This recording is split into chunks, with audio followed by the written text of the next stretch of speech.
Is it worth installing a dedicated electric vehicle charging point? That's what I'm going to try and answer in today's video.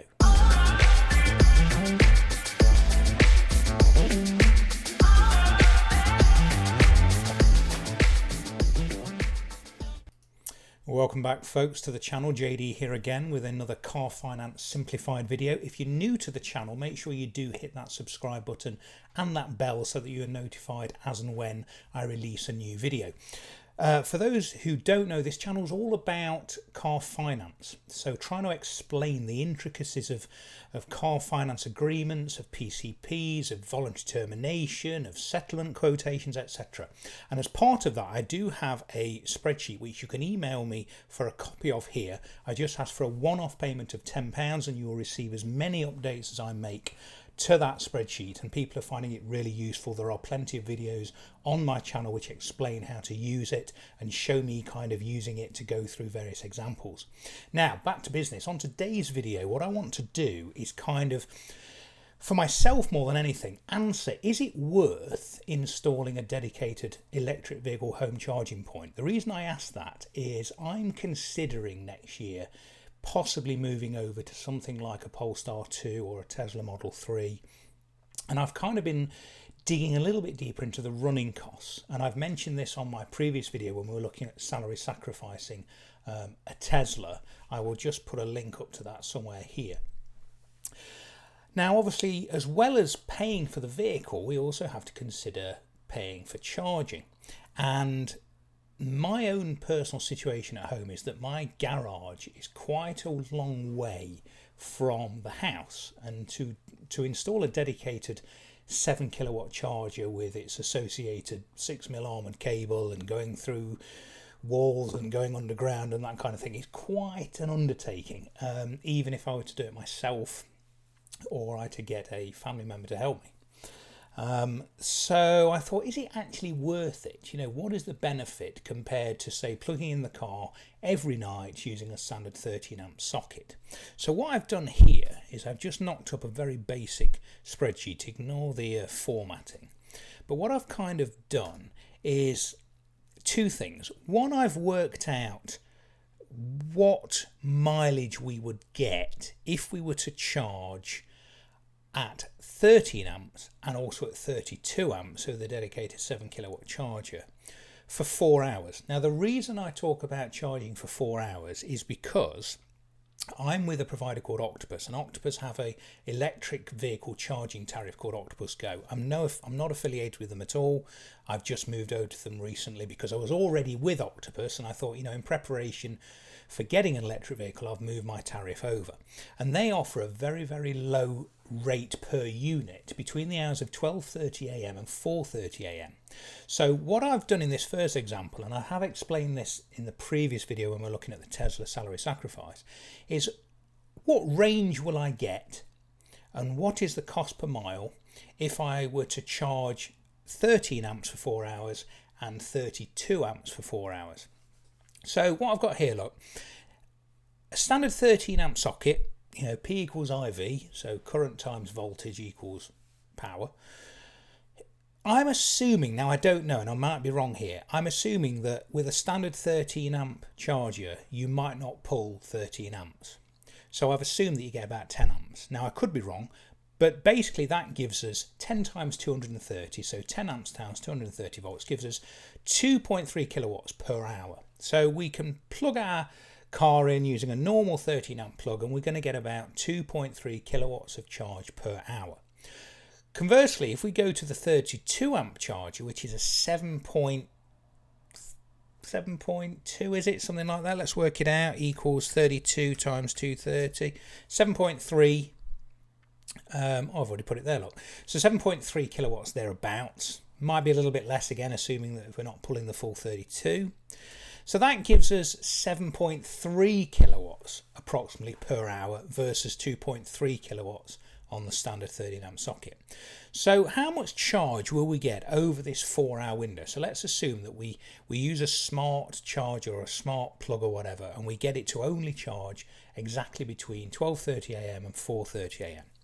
So times both of these figures by 4, we're going to get 9.2 kilowatts of charge on a 13 amp plug, assuming it's pulling 10 amps, or just under 30 kilowatts, so 29.44 kilowatts based on a 32 amp 7.3 kilowatt charger.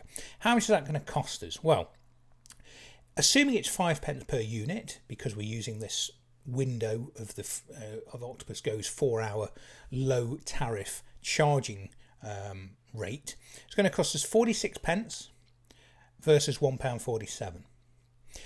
How many miles are we going to get for that then? So I've assumed a rough figure, looking at various videos out there, of about 350 watts required to travel 1 mile. Okay, so if we have charged if we've added 9.2 kilowatts of charge using the 13 amp charger, that's going to give us, if we do 9,200 divided by 350, we're going to get about 26 miles. Now for me, that's enough, because I do 24 miles round trip on my daily commute. So, you know, give or take a little bit, that would get me to work and back using a standard 13 amp plug. If we were to use the dedicated charger, yes, obviously it's going to give us more charge, which means it's going to give us more range, but obviously it's going to cost us more. It's going to give us about 84 miles, because we've done 29.44 kilowatts, divide that by 350 watts per mile gives us 84 miles. Now obviously in this situation the pence per mile is exactly the same, we're just travelling less of them, but we're using the same 4-hour window, save 5 pence per unit, gives us roughly 1.8 pence per mile. Okay, so then I thought to myself, okay, what if we were to charge the use the 13 amp charger for 8 hours rather than 4? How much would that cost us? So yes, we're charging for longer, and we're only going to be able to take advantage of the 5 pence per unit for half of that time. So Octopus Go, when it's not in the 12:30 to 4:30 a.m. time slot, is 13.5 pence per unit. I should say these are including VAT as well. So what if we stick our car in overnight between, say, I don't know, 10:30 and 6:30 in the morning, and we take advantage of that 5 pence per unit rate between 12:30 a.m. and 4:30 a.m.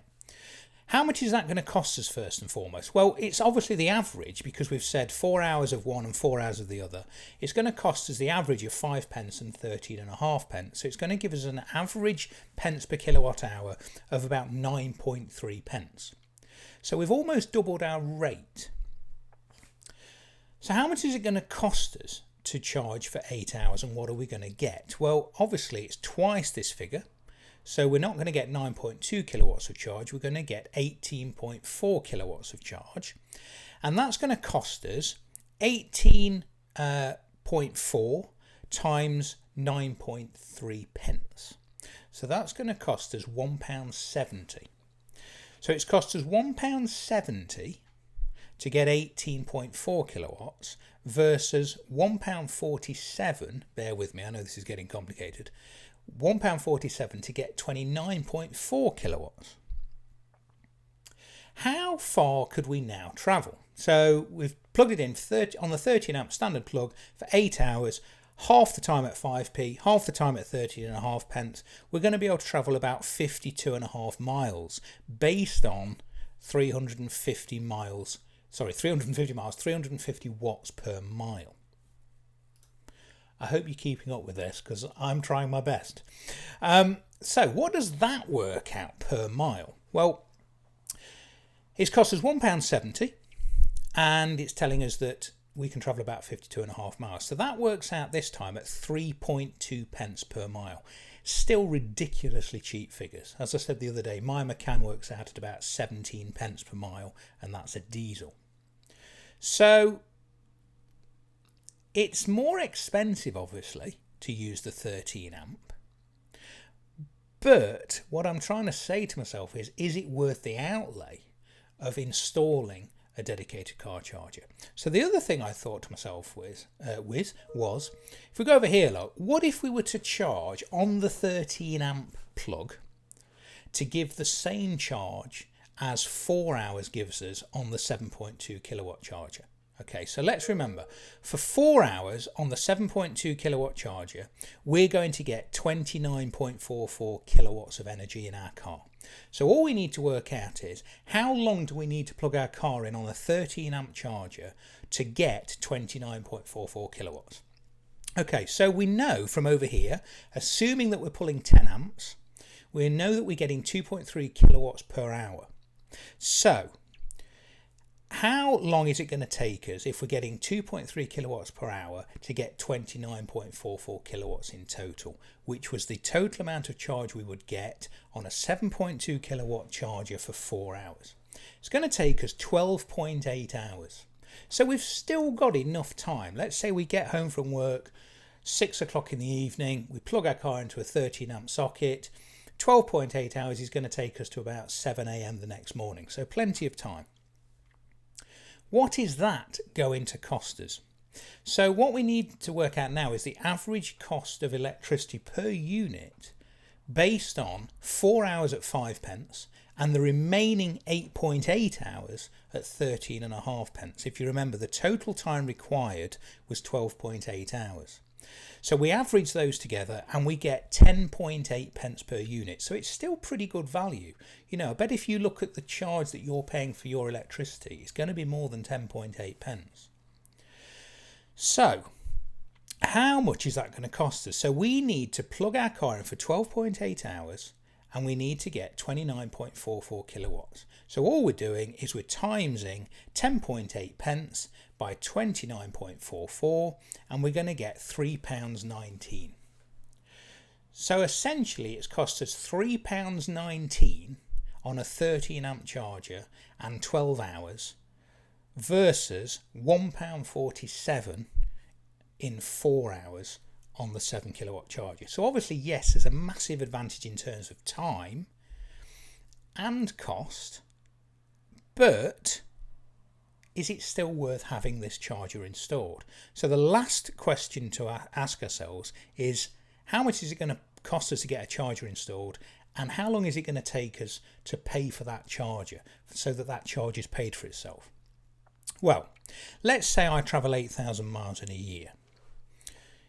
Our pence per mile based on this system, so plugging in for 12.8 hours, 3.8 pence per mile, so times that by 8,000, it's going to cost us £303 in a year to travel 8,000 miles versus £140 if we were to charge for 4 hours only using Octopus Go's 5 pence per unit using a 7.3 kilowatt charger.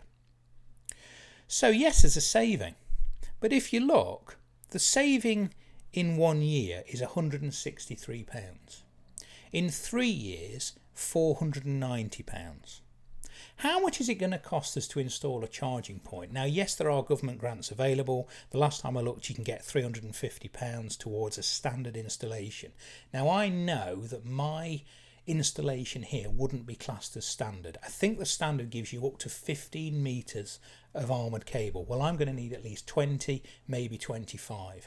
So it's not going to be a standard price. So what I thought to myself is it worth claiming the grant, or is it worth doing the install myself? So I'm fairly competent with electrics. My brother's an electrician, so we can sort it out amongst ourselves. So I've priced up the bits roughly, and this is for a new consumer unit in the garage, 25 metres of armoured cable, all the cleats, all the glands, all the termination boxes, the RCDs, the MCBs at the garage end, etc. About 250 quid. Now I've had a look on Amazon and you can get various chargers, but a rough price seems to be about 400 quid for one of the Rolex chargers. Someone may tell me they're rubbish, I don't know, but about 400 quid for a charger. So I reckon for me personally it would cost about 650 quid to get a car charger installed, and that's some extra bits. That's putting some extra ways, some other additional circuits into my garage as well. So it's probably a little bit less than 650 just for the car charger, but let's assume it's 650 quid. So the saving in 3 years is still £159. Sorry, the dog was barking then, so I just got distracted. So just to finish off, So in 3 years, we are still £159 better off not to bother with the electric charging point and to use the 13 amp. How long will it take us for this charger to have paid for itself? Nearly 4 years to break even. So I suppose if we were having a car on a 4-year lease, the first 4 years, 8,000 miles a year, it's just about going to break even in terms of having the electric vehicle charger installed. The following 3 years, 4 years on a new car, obviously it is going to pay for itself, and it's not going to cost us any more. But you see, obviously that changes. So if someone were to do 10,000 miles a year, it's only just over 3 years for it to pay for itself. So again, if you were leasing a car doing 10,000 miles a year, using the same kind of examples and figures here, after 3.18 years, that car charger will have paid for itself. So it's quite interesting, isn't it, really? If you can put up with slow charging and plugging in your car, when you get home from work, and unplugging it the next morning, it's probably beneficial not to bother with a dedicated car charger, certainly for the first 3, maybe 4 years of ownership. Anyway, I shall clock off now. I hope that was useful. Please do continue to comment and subscribe if you haven't already done so. Please email me here. If you're new to the channel, you may not know that I do, as part of the channel, for a one-off £10 donation, provide a really useful PCP spreadsheet. It's evolved over the last couple of years. We're now on version 6. Version 6.1 will be out soon. It enables you to compare different agreements. It enables you to see where your voluntary termination point lies or what your settlement figure is going to be. It's really useful if you're comparing agreements, and if you'd like a copy, please don't hesitate to send me an email here and you'll receive instructions as to what to do. There are plenty of videos on the channel showing the spreadsheet if you haven't already looked at those, so please do so, and I will see you very soon. Thanks for watching. I always get that wrong, don't I? Do take care.